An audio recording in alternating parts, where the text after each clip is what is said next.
Improving your financial IQ is important, but it isn't always easy. In this video, I will give you some tips on how to improve your financial IQ and get on the right track to reach your financial goals. You don't need to be an expert to improve your financial IQ, but you do need to be willing to educate yourself and learn new things. The best way to get started is by asking questions. If something doesn't make sense, ask someone who can help clarify it for you. Don't think of mistakes as failures, they're just opportunities for learning. Before getting into today's topic, do hit that like button and subscribe if you haven't done it yet. Let's start, shall we? 1. Always pay yourself first. First and foremost, always pay yourself first. This means that you should make it a habit to set aside money before paying any of your other bills. Paying yourself first ensures that your financial needs are met, as well as keeps you from falling into the trap of living above your means. Write down the amount on the top of your check register and then total up how much money remains after paying yourself first. This way you can keep track of how much money you're actually putting away in savings per month. Write "pay yourself first" on top of the checks that come out of your checking account each month so that it becomes a reminder for when it's time to write in an amount for this category. Keep a running tab in a spreadsheet, or even better yet, an app like Mint or Inab will help keep track without wasting paper. 2. On a regular basis, read books and magazines on personal finance. Reading is the most basic form of learning, and it's a great way to get your information from multiple sources at once. It also makes you feel like a scholar in whatever field you're interested in. If you're new to personal finance, try reading The Intelligent Investor by Benjamin Graham or The Millionaire Next Door by Thomas J. Stanley.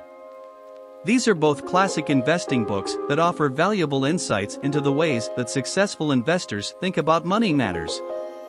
If you want help with financial planning or general financial security, I recommend Mark Zandi's Financial Fitness Forever, which contains useful advice for people who need guidance on budgeting and saving money but don't have much experience with those areas of life yet. 3. Track your net worth.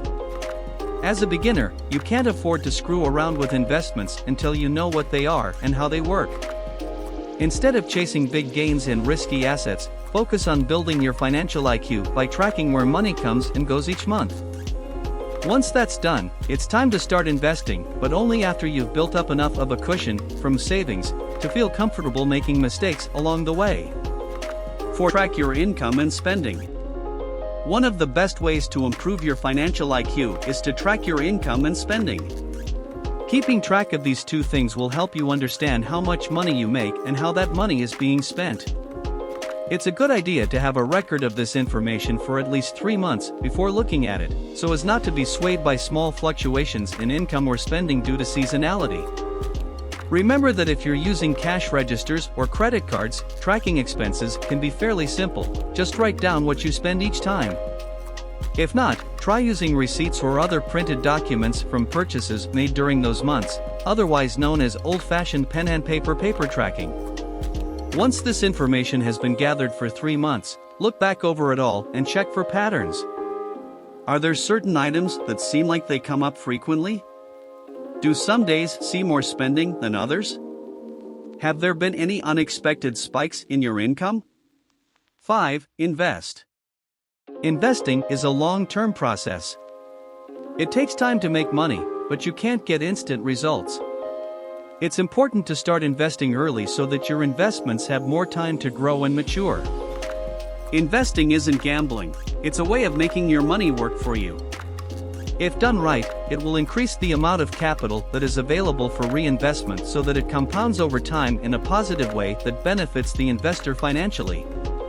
When done poorly or incorrectly though, i.e. gambling, then losses will be realized instead of gains being made. In other words, if one plays at the casino table long enough, each will lose all their money, whereas if someone invests wisely, then eventually they'll make more than what was originally put into their investments back again over time, which means there was no loss incurred whatsoever during those years, despite having spent all those hours playing blackjack instead.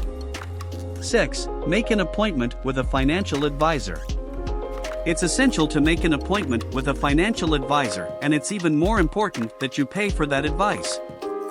The idea of sitting down with someone who can help guide you through your finances is exciting and alluring, But if you don't invest in the service of getting professional advice from someone who has spent years studying personal finance, then I guarantee it will cost you more money later on.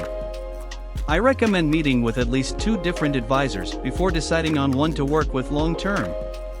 Don't just look for a person who has the nicest office or the most impressive credentials. Instead, focus on finding someone whose style matches yours and whose personality seems compatible with yours and your partner's. The bottom line is that you don't need to be an expert on personal finance, but it would be helpful if you are willing to educate yourself and learn new things. With some simple steps, anyone can improve their financial IQ and make smarter financial decisions. So much for watching. I hope you found it both interesting and helpful. As always, if you haven't, please press a like and subscribe buttons. Have a great day and see you in the next one.